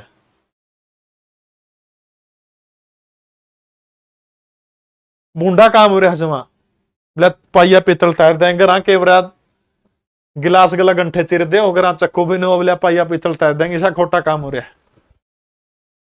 तो 9 नृत्य जो है भारतीय उसके बताए गए। ठीक है, इनमें से कौन सा पुरस्कार साहित्य से संबंधित नहीं है? उस पुरस्कार का नाम बताना है जो भारतीय, जो किसी साहित्य से संबंधित नहीं है। नीचे से शुरू करने का काम करते हैं। यहां पे पंडित लक्ष्मीचंद पुरस्कार किसके द्वारा दिया जाता है? हरियाणा साहित्य अकादमी के द्वारा दिया जाता है। ठीक है, हरियाणा साहित्य अकादमी, हरियाणा साहित्य अकादमी के द्वारा पुरस्कार दिया जाता है। 9 जुलाई 1970 को जिस अकादमी की शुरुआत हुई थी। 2021 का पुरस्कार किसको दिया गया है? वीएम बेचैन को दिया गया है। किसको दिया गया है? वीएम बेचैन को 2.5 लाख रुपए दिए गए हैं। और वीएम बेचैन हरियाणा के कौन से जिले से संबंध रखते हैं? ये हरियाणा के भिवानी जिले से संबंध रखते हैं। ठीक है, बाबू बाल मुकुंद गुप्त पुरस्कार के बारे में फटाफट बताने का काम करिएगा। ठीक है, बाबू बाल मुकुंद पुरस्कार जो है ये भी हरियाणा साहित्य अकादमी के द्वारा दिया जाता है और इस पुरस्कार में भी इनामी राशि 2.5 लाख रुपए है। और 2021 का बाबू बाल मुकुंद पुरस्कार जो वो किसको दिया गया है? वो दिया गया है प्रद्युमन भल्ला को। ठीक है, किसको दिया गया? प्रद्युमन भल्ला। प्रद्युमन भल्ला हरियाणा के कैथल जिले से संबंध रखते हैं। उसके बाद कृष्ण देपायन महर्षि वेदव्यास पुरस्कार जो है, महर्षि वेदव्यास पुरस्कार भी किसको, किस क्षेत्र में देने का काम किया जाता है? वेदव्यास पुरस्कार बताओगे किसके द्वारा दिया जाता है?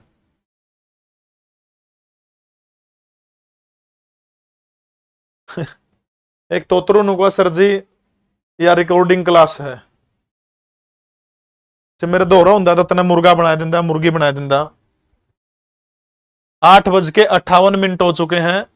9 जून आज तारीख है, लाइव क्लास से बिठाया। मतलब इसे से पुरानी है इस देश के अंदर। आपका माँ बाबू पे शक कर जाए कि मैं पैदा कराया तो क्या कराया था हमने, कुकर कराया मैं, ये प्रश्न भी पूछने लायक जे है, या तो छुट्टी ही बात है। महर्षि वेदव्यास पुरस्कार तो महर्षि वेदव्यास पुरस्कार जो है ये हरियाणा संस्कृत अकादमी जो है, ठीक है, हरियाणा संस्कृत अकादमी जो है उसके द्वारा ये पुरस्कार दिया जाता है, ठीक है, हरियाणा संस्कृत अकादमी। हरियाणा संस्कृत अकादमी साल 2002 के अंदर जो है संस्कृत की दशा सुधारने के लिए इसकी शुरुआत करी गई थी। दिनेश शास्त्री जो है वर्तमान समय में हरियाणा संस्कृत अकादमी जो है बसी बैच वो जो, ठीक है, तो दिनेश शास्त्री जो है वो हरियाणा संस्कृत अकादमी के क्या अध्यक्ष हैं। तो वेदव्यास पुरस्कार जो है संस्कृत अकादमी के द्वारा दिया जाता है और ये पुरस्कार 2020 के लिए किसको दिया गया, तो आपने याद रखना है जय भगवान शर्मा को दिया गया है ये पुरस्कार, ठीक है, महर्षि वेदव्यास पुरस्कार। सिर्फ एक बचे गुरु वशिष्ठ पुरस्कार। गुरु वशिष्ठ पुरस्कार, गुरु वशिष्ठ कौन थे, भगवान श्री राम के गुरु थे, राजा दशरथ जो थे, राजा दशरथ के घरेलू एक तरह से गुरु थे आप कह सकते हो। तो गुरु वशिष्ठ जो था ये पुरस्कार किसको दिया जाता है, मैच रेफरी जो होते हैं, मैच रेफरियों को खेलों के अंदर जो या कोच की भूमिका निभाने का काम करते हैं, जो खेलों के अंदर कोच की भूमिका निभाते हैं उसको, रेफरी नहीं कोच की भूमिका निभाने का काम करते हैं। रेफरी को तो विक्रमादित्य अवार्ड दिया जाता है, कोच की भूमिका निभाते हैं खेल के जो गुरु होते हैं उनको गुरु वशिष्ठ पुरस्कार देने का काम किया जाओ, ठीक है। तो फटाफट देखने का काम करिए। पंडित लक्ष्मीचंद अवार्ड हरियाणा साहित्य अकादमी के द्वारा दिया जाओ है, वीएम बेचैन को मिला, भिवानी के 2.5 लाख रुपए। बाबू बाल मुकुंद गुप्त पुरस्कार जो है वो साहित्य अकादमी के द्वारा दिया जाओ, प्रधुमन भल्ला कैथल को दिया गया है, वो 2.5 लाख रुपए दिए गए। महर्षि वेदव्यास पुरस्कार संस्कृत अकादमी के द्वारा दिया जाओ, 2002 में शुरुआत हुई थी, दिनेश शास्त्री इसके क्या अध्यक्ष हैं, जय भगवान शर्मा को दिया गया। गुरु वशिष्ठ पुरस्कार जो है कोच जो होते हैं उनको देने का काम किया जाता है, ठीक है। अगला प्रश्न देखिए, नव वाणिज्यिक पत्रिका, वाणिज्य का प्रकाशन कहां से होता है, बिजनेस की एक पत्रिका है नव वाणिज्यिक पत्रिका, तो इसका जो प्रकाशन जो है नई दिल्ली, बंबई, पटना या फिर न्यूयॉर्क से। तो आपने याद रखना है जो भारत की आर्थिक राजधानी बंबई जो है, बंबई के अंदर जो है नव वाणिज्यिक पत्रिका का प्रकाशन कहां से होता है, तो बंबई के अंदर जो है नव वाणिज्यिक पत्रिका जो है इसका क्या होता है, इसका प्रकाशन होता है। जीके परवीन रुडान टेलीग्राम के ऊपर पूरी की पूरी वीडियो आपने पूरी की पूरी जो है पीडीएफ इसके ऊपर आपने मिल जाओगी, ठीक है। 10 जून तड़का सुबह 9 बजे दिल्ली पुलिस का स्पेशल बैच लिसो ऐप के ऊपर आपने सुबह मिलेगा 299 रुपया में। गुप्तकालीन नवरत्न किसके दरबार में हुआ करते थे, राजा सकंदगुप्त है या फिर राजा समुद्रगुप्त है। समुद्रगुप्त जो है, समुद्रगुप्त को कई सारे नामों से जाना जाता है, समुद्रगुप्त को कविराज भी कहा जाता है, ठीक है। चंद्रगुप्त, विक्रमादित्य या फिर उपरोक्त सभी। तो नवरत्न जो थे 9 के 9 व्यक्ति किसके दरबार में रहा करते थे, चंद्रगुप्त द्वितीय जो है, चंद्रगुप्त द्वितीय के दरबार के अंदर क्या रहा करते थे, नवरत्न रहा करते थे। 9 लोग इसी महान शख्स के दरबार के अंदर 9 लोग रहा करते थे, जिसमें भगवान धन्वंतरी जैसे लोग भी शामिल थे। भारत में प्रथम हवाई डाक सेवा की शुरुआत कब की गई, भारत की नहीं, अगर भारत की जगह मैं पूरा विश्व लिख देता तो भी यह गलत नहीं होता। विश्व की प्रथम हवाई डाक सेवा कहां से शुरू की गई, इलाहाबाद से नैनी के बीच में, जयपुर से जोधपुर के बीच में, भोपाल से दिल्ली के बीच में या फिर बेंगलुरु से नैनी के बीच में भारत की पहली डाक सेवा। तो यह विश्व की पहली डाक सेवा है, इलाहाबाद से नैनी के बीच में शुरू की गई थी। कब की गई थी वो फटाफट कमेंट करके बताइएगा, ठीक है, कब करी गई थी। हरियाणा के किस पूर्व मुख्यमंत्री को आयरन मैन कहा जाता है, बहुत आसान सा प्रश्न है, बहुत इजी प्रश्न है। हरियाणा के किस मुख्यमंत्री को आयरन मैन ऑफ हरियाणा कहा जाता है, बनारसी दास गुप्ता। बनारसी दास गुप्ता ने किताब लिखी थी, किताब का नाम क्या है, पंचायती राज, ठीक है, पंचायती राज नामक किताब के लेखक कौन है, बनारसी दास गुप्ता है। चौधरी बंसीलाल, चौधरी भजनलाल या फिर चौधरी देवीलाल, जिसको हरियाणा का आयरन मैन कहा जाता है, फटाफट बताने का काम करिएगा। बिल्कुल 1911 के अंदर हुई थी, ठीक है। 1927 का वो साल था, 26 अगस्त का वो तारीख थी, 26 अगस्त 1927 को भिवानी के गोलागढ़ गांव के अंदर जन्मे चौधरी बंसीलाल को हरियाणा प्रदेश का आयरन मैन कहा जाता है। हरियाणा प्रदेश के सबसे युवा मुख्यमंत्री के तौर पर जिन्होंने शपथ लेने का काम किया था, बड़े गजब के हरियाणा प्रदेश के मुख्यमंत्री थे। मुझे ध्यान आता जब 1968 के अंदर हरियाणा प्रदेश के मुख्यमंत्री थे, तब एक राज्यपाल हुआ करते थे बीएन चक्रवर्ती को इन्होंने अपने चंडीगढ़ आवास के ऊपर खाने के लिए बुलाया था, और इनके पास में सिर्फ एक ही एसी हुआ करती थी पूरे के पूरे मुख्यमंत्री भवन के अंदर, और वो एक एसी इनके बेडरूम के अंदर लगी थी। तब अधिकारियों ने कहा कि बीएन चक्रवर्ती आ रहे हैं तो एक एसी और लगा दी जाए। तब उन्होंने कहा कि ठीक है, मिस्त्री बुलाइए, फटाफट मेरे वाली एसी जो है वो एसी फटाफट आप अतिथि रूम में लगाने का काम कर दीजिए, यानी अपनी एसी जो थी वो उतरवा के उसके अंदर लगाने का काम कर दिया। यानी वो इस प्रदेश को इस तरह से चला करते थे जैसे अपने घर को चलाता है कोई व्यक्ति। एक बार अधिकारियों ने शिकायत कर दी कि जो सोफे जो है मुख्यमंत्री भवन के सारे सोफे जो टूटे हुए हैं, इनको नया लाने का काम करिए। तो कोटेशन मंगवाएगी। कोटेशन का मतलब नू बताऊंगा मैं, इतने रुपये हम देशों कई सारे फर्मों से कोटेशन मंगाएगी। अलग अलग कोटेशन थी, लेकिन खुद मुख्यमंत्री बंसीलाल भेष बदल करके चंडीगढ़ के बाजार के अंदर, पंचकूला के अंदर घूमने के निकल गए और वहां से जाकर जितनी कोटेशन आए थे उनसे सबसे सस्ते दामों के ऊपर उत्तम क्वालिटी का गद्दा लेके आए थे, सोफे लेके आए थे। लेकिन एक मनहूस चीज भी उनके साथ जुड़ी हुई है। जब मैं इमरजेंसी को याद करता हूं तो बंसीलाल संजय गांधी के बिल्कुल खासम खास हुआ करते थे। और तब एक कार्यक्रम चला गया था भारत के अंदर, नसबंदी कार्यक्रम। नसबंदी आप समझते हैं, ज्यादा बताने की आवश्यकता नहीं है। ये जो नसबंदी कार्यक्रम जो था, इसके अंदर भारत की जनसंख्या रोकने के लिए पकड़ पकड़ करके नसबंदी करवाए जाने का काम किया जाता था। और हरियाणा प्रदेश के अंदर ये जुम्मा चौधरी बंसीलाल को सौंपा गया था। अब अफसर जो थे उनको जो कर दिए, कोई सिम बेचनी हो, सिम बेचने टारगेट दिया कर, आज तक 200 सिम बेचने, आज तक 100 सिम बेचने हैं, जो टारगेट दिया जा करता। और वो टारगेट जो है, टारगेट पूरा करने के चक्कर में अधिकारी क्या कर दे, कई कुआरे सीध में जंदे। अब नसबंदी कार्यक्रम के बाद में जब इमरजेंसी खत्म हो जाती तो चौधरी बंसीलाल करनाल के अंदर एक रैली करने के लिए गए थे। जब रैली करने के लिए अंदर गए थे तो बोले राजी खुशी सारे के सारे युवाओं से खास तौर पर पूछा, हकीकत है, वास्तविक है, कतई भी इसमें वो नहीं है। एक बंदा बिल्कुल धोती उनके सामने, मतलब एक तरह से अपने सारे के सारे नगन अवस्था में खड़ा होकर कहता है कि आपकी सरकार ने मेरा यह हाल कर दिया। और उसके बाद कांग्रेस जो है दोबारा नहीं बनी थी, मजबूरी थी, क्या करे। स्कीम आज सरकार बहुत सारी स्कीम देव, रेडिया देव है, फलानी चीज देव है, बिल्कुल दारू बंद करने का काम भी इसी महान शख्स ने हरियाणा प्रदेश के अंदर कराया था। तो बंसीलाल आपने याद रखना, बंसीलाल जो है हरियाणा प्रदेश का आयरन मैन किसको कहा जाता है, बंसीलाल को कहा जाता है। और वाक्य में अगर संजय गांधी और बंसीलाल इस चीज के ऊपर काम नहीं करते, हिंदुस्तान की जनसंख्या चाइना को कब की पार कर चुकी होती थी। श्रेय भी जाता उन दोनों को। संघ शासित प्रदेशों के लिए प्रशासकों की नियुक्ति करने का काम कौन करता है? नैन मिले, गाने भी से चाला बोला, तेरे नैनों में नैन मिले।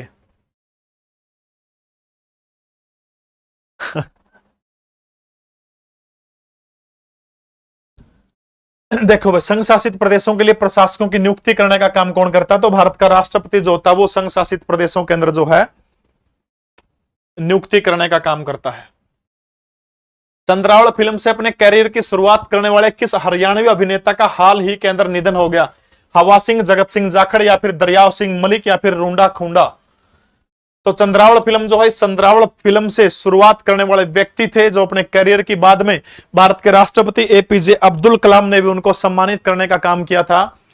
पानीपत जिले के उगराखेड़ी गांव के अंदर इस महान शख्स का जन्म हुआ था। 82 साल की उम्र में भी बिल्कुल स्वस्थ थे, और स्वस्थ रहने का सिर्फ एक ही कारण था, हंसते बहुत ज्यादा थे। अनेकों बार यूथ फेस्टिवल जो होते हैं, कॉलेज के लगभग 5 साल तक मैं जाट कॉलेज हिसार का छात्र रहा। जब भी हम लोग यूथ फेस्टिवल के अंदर जाते थे तो ये महान शख्स वहां पर जज के रूप में हमें मिलते थे। हजारों बार दादा दरियाव सिंह मलिक के दर्शन हुए, और ऐसी महान आत्मा हरियाणा प्रदेश से चली गई है। पिछले दिनों पानीपत के उगराखेड़ी गांव के अंदर इनका जन्म हुआ था। 82 साल इनकी उम्र थी। बड़े गजब के अभिनेता थे। भारत के सर्वश्रेष्ठ निजी अस्पताल का पुरस्कार जो है वो किस व्यक्ति को मिला था? मेडिसिटी, मेदांता, जिंदल, सफदरजंग। एक छोरा बैठा और बोला मेरी दादी, आपकी दादी ने स्वीटी को बोला 82 तो ऊपर जा रही, बेरानी कद वो दिन होगा।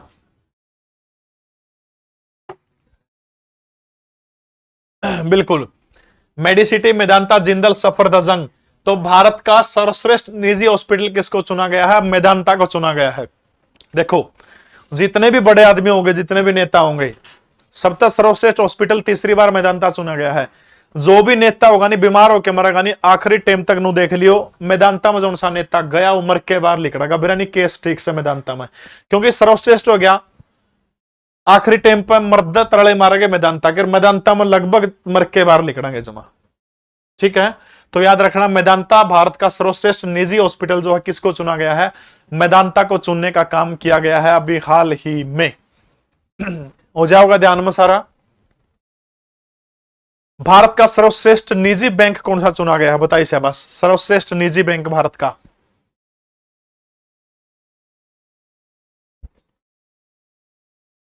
HDFC। HDFC को भारत का सर्वश्रेष्ठ निजी, आजकल गर्मी पड़ा है, 2-3 चीज है घूमने की, शिमला जाने की जरूरत को नहीं। ये प्राइवेट बैंक है, HDFC हो गया, ICICI हो गया, इनमें बहुत ठंड मिला आजकल। बाकी PNB तो बिजनेस का लबैल जोड़ दे पाऊंगे जमा, जब कागज ले लेंगे जमानू।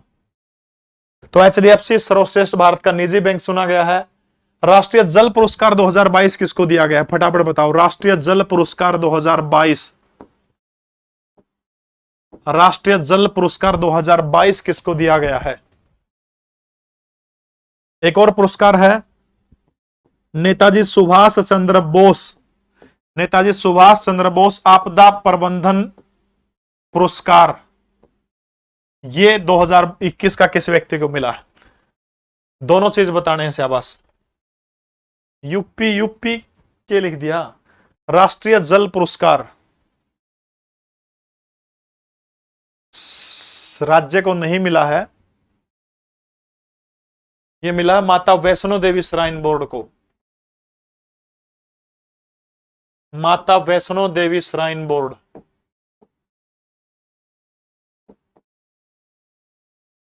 ठीक है। नेताजी सुभाष चंद्र बोस पुरस्कार आपदा प्रबंधन की श्रेणी के अंदर दिया जाता है, और यह पुरस्कार जो है मेदांता गुड़गांव में बेटा। नेताजी सुभाष चंद्र बोस पुरस्कार ये किसको मिला, तो याद रखना विनोद शर्मा को यह पुरस्कार दिया गया है। ठीक है। जो प्राकृतिक आपदा में अच्छा काम करते हैं उनको यह पुरस्कार दिया जाता है। ठीक है, कोई फायदा नहीं चाहिए ना मेदांता में। हरियाणा के किस जिले में पहला हाईटेक बस टर्मिनल बनाने का काम किया जाएगा, फटाफट बताइए। हरियाणा का कौन सा जिला जो है, कौन से जिले के अंदर जो है हाईटेक बस टर्मिनल बनाने का काम किया जाएगा, उस जिले का नाम आपने बताना, फटाफट बताइए कमेंट करके। 2022 के अंदर राष्ट्रमंडल खेल कड़ा होंगे, 2022 के राष्ट्रमंडल खेल, 2022 के राष्ट्रमंडल खेल कड़ा होंगे। इस प्रश्न का भी उत्तर दीजिए फटाफट, जल्दी करिए।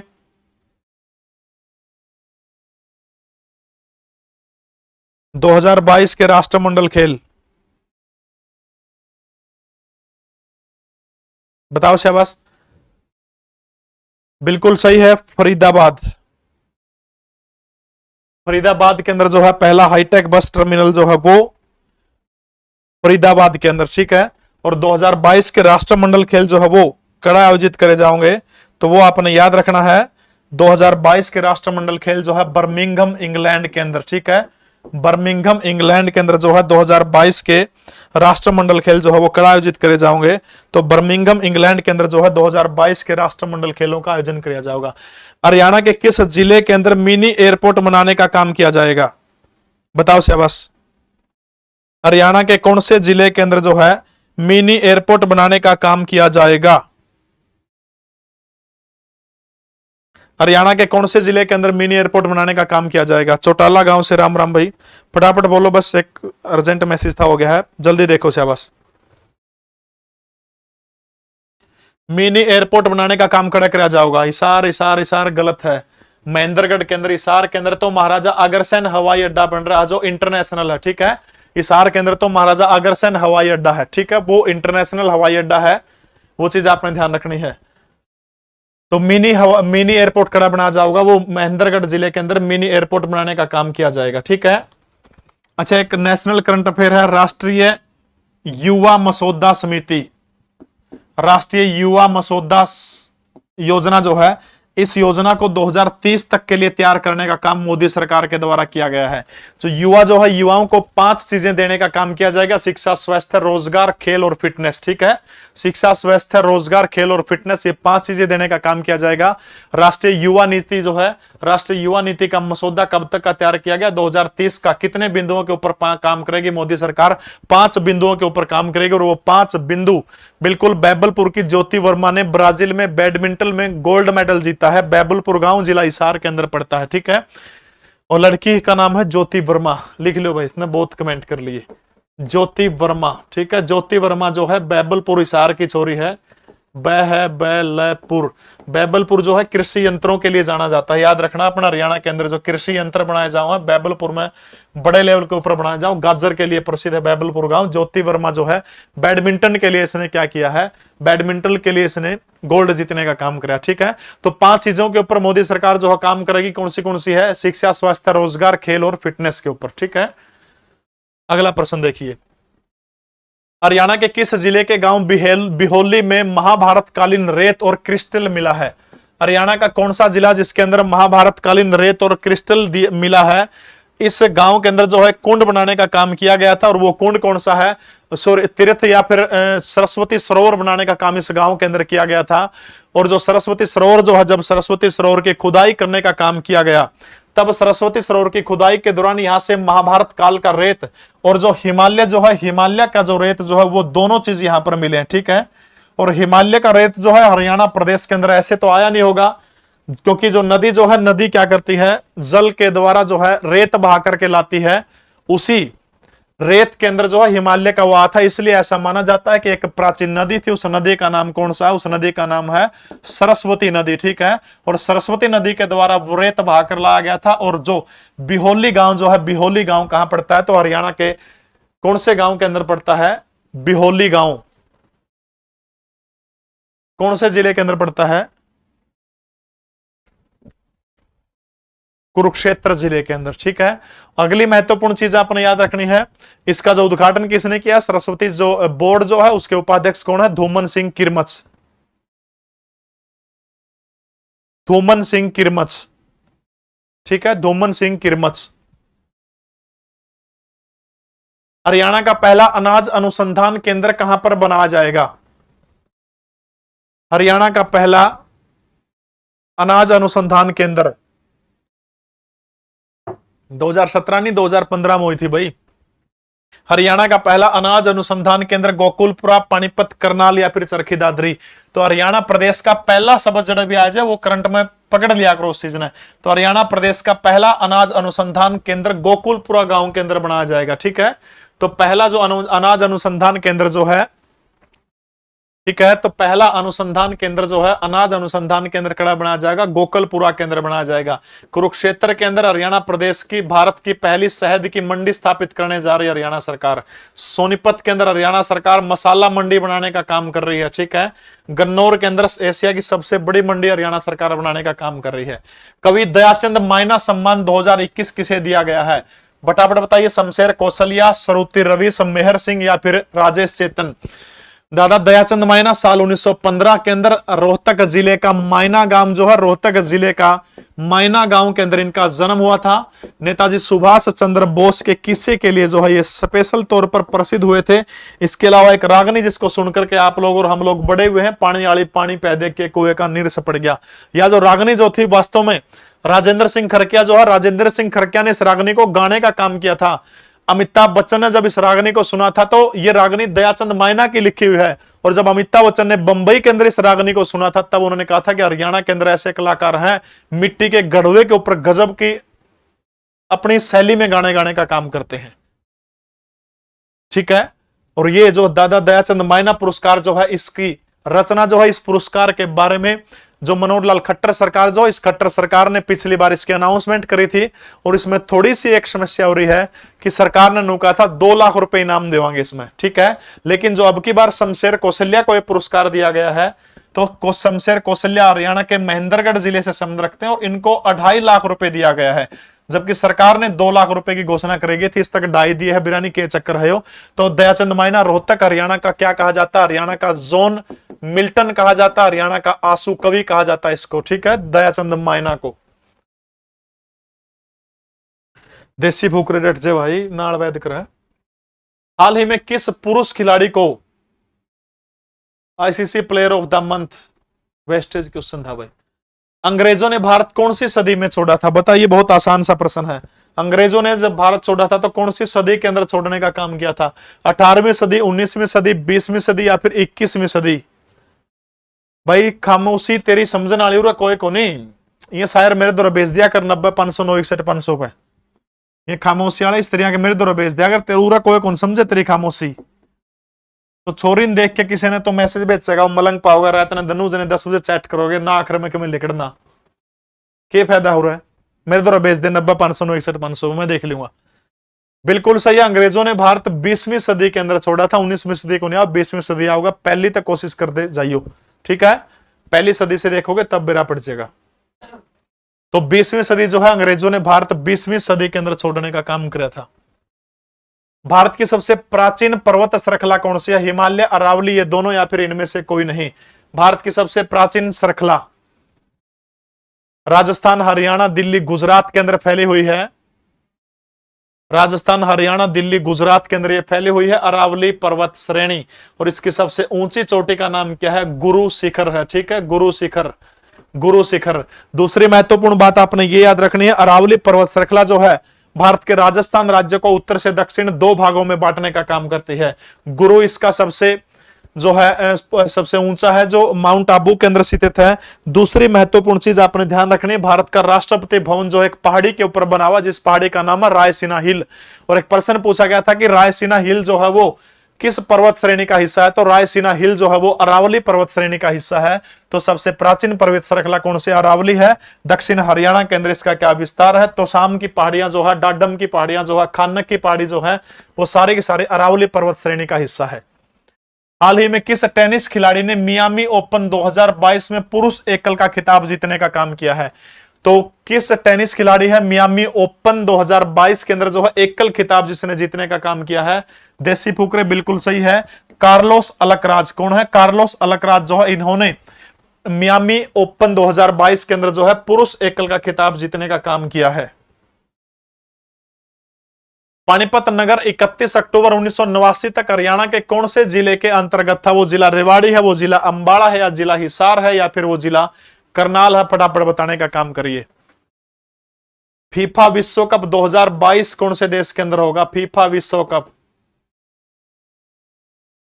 फुटबॉल का जो फीफा विश्व कप जो है, बिल्कुल सही उत्तर है, करनाल जिले के अंतर्गत आया करता था, ठीक है। पानीपत 2 बार जिला बना था।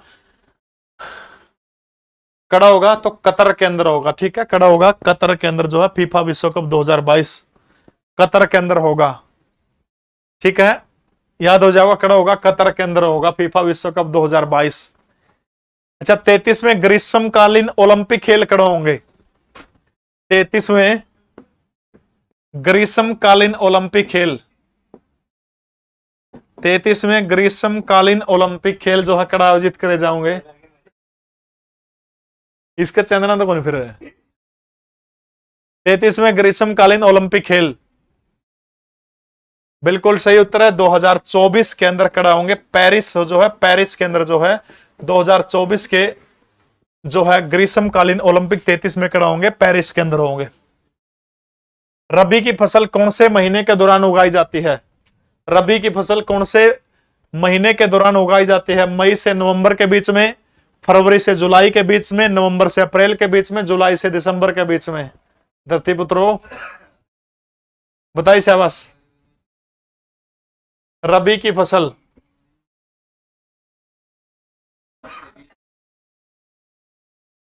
रबी की फसल की एक चीज याद रखनी है, कम तापमान होगा, कम तापमान के अंदर बोई जाती है, और जब अधिक टेम्परेचर होगा तब वो फसल काटी जाती है। मई से नवंबर, बिल्कुल सही है, ऑप्शन नंबर सी, नवंबर से अप्रैल के बीच में जो है रबी की फसल नवंबर के महीने में बोई जाती है, मार्च अप्रैल के महीने में काटने का काम किया जाता है। जैसे गेहूं जो है, चना जो है, ये सारे के सारे रबी की फसल के उदाहरण हैं। जो है चना है, सरसों है, आलू है, ये सारे के सारे रबी की फसल के उदाहरण हैं। 14वीं शताब्दी में मिले शिलालेख के अनुसार संस्कृत में हरियाणा शब्द का अर्थ क्या है? 14वीं शताब्दी के अनुसार शिलालेख के अनुसार संस्कृत में हरियाणा शब्द का अर्थ क्या है? पहाड़ियों की भूमि, एक समृद्ध राज्य, या फिर धरती पर स्वर्ग, या फिर रहस्य भूमि। आशीष सेन, पता नहीं आप क्या लिख रहे हो, बताओ शाबाश। 14वीं शताब्दी के अनुसार मनुस्मृति जो है, मनुस्मृति के अंदर हरियाणा प्रदेश का नाम क्या दिया गया है? बर्मा व्रत जो है हरियाणा प्रदेश का नाम किसके अंदर दिया गया है? मनुस्मृति के अंदर क्या नाम दिया गया? बर्मा व्रत देने का काम किया गया है। एक पुराण है, पुराण का नाम क्या है? सकंद पुराण। ठीक है, सकंद पुराण जो है, सकंद पुराण के अंदर हरियाला नामक शब्द दिया गया। ठीक है, हरियाला। सकंद पुराण का कुमारिका खंड जो है, इसके अंदर हरियाणा प्रदेश को क्या नाम दिया गया है? हरियाला नाम दिया गया सकंद पुराण के अंदर। ठीक है, सी उत्तर आ रहा है, बिल्कुल सही है। दिल्ली के अंदर जो है 1327 के अंदर एक अभिलेख मिला था, और उस अभिलेख के अंदर जो है धरती के ऊपर स्वर्ग बताने का काम किया गया है। ठीक है, बिजोलिया अभिलेख में हरियाणा का नाम बताओ क्या है? बिजोलिया अभिलेख, बिजोलिया अभिलेख,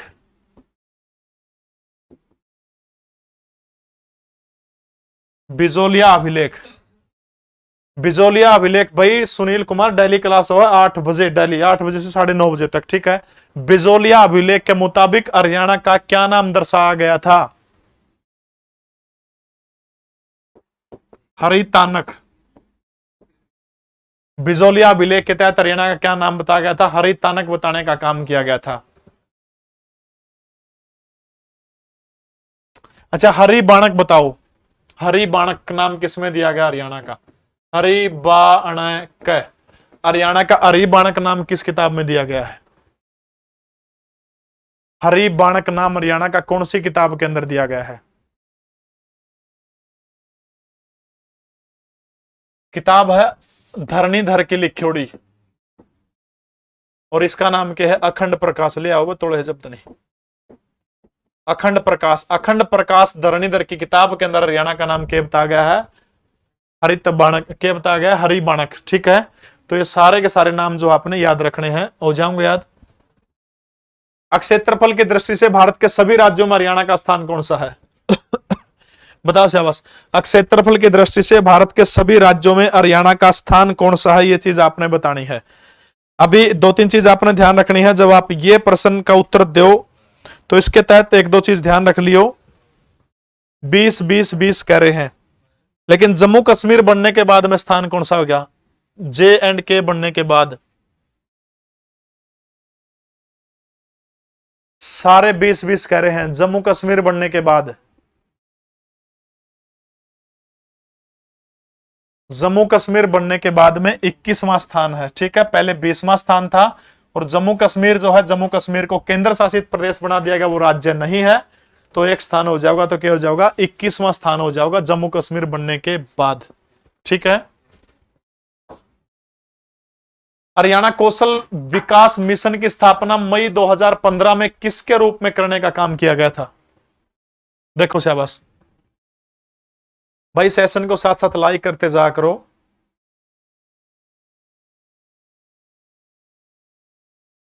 19वें एशियाई खेल,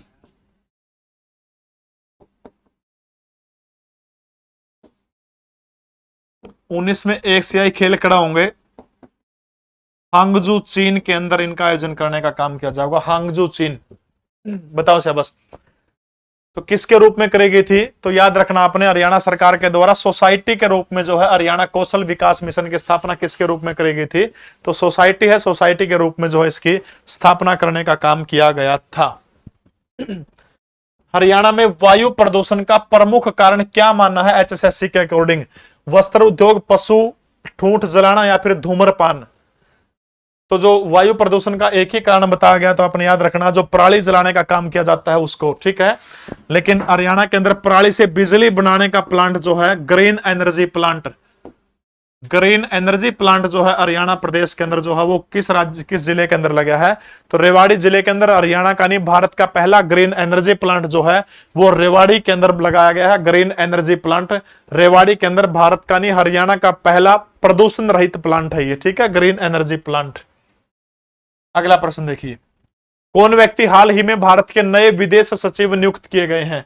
भारत के नए विदेश सचिव कौन नियुक्त किए गए हैं?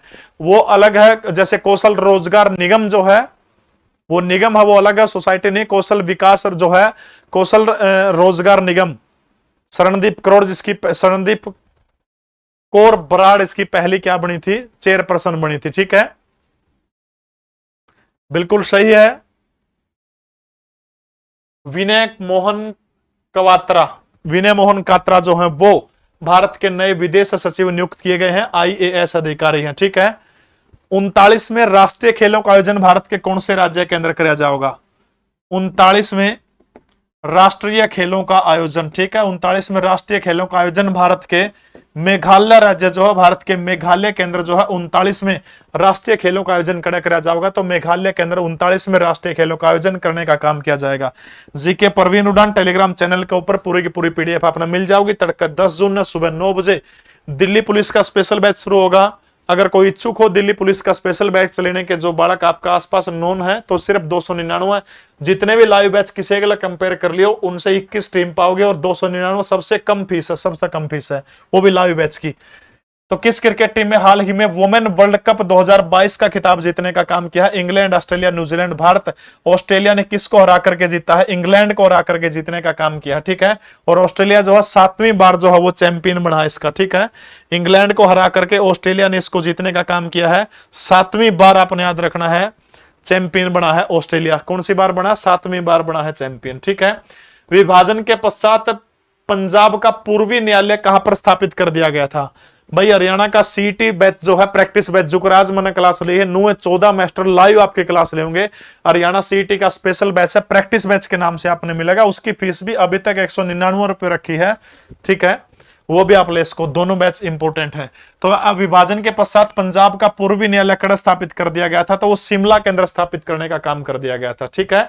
तो आज के लिए इतना ही। तड़का फिर मिलांगे 8 बजे से लेकर के 9:30 बजे तक। तब तक के लिए जय श्री राम, भारत माता की जय हो। हाँ याद रखियो भाई, तड़का दिल्ली पुलिस का बैच शुरू होगा। लिसो ऐप के ऊपर 9 सब्जेक्ट लाइव पढ़ाए जाओगे, ठीक है। PDF नुकिनु जी के परवीन उड़ान टेलीग्राम चैनल में इब्बे दे दूंगा अपना। तो जय श्री राम। जाते जाते जो है क्लास को लाइक जरूर कर जाया करो। भारत माता की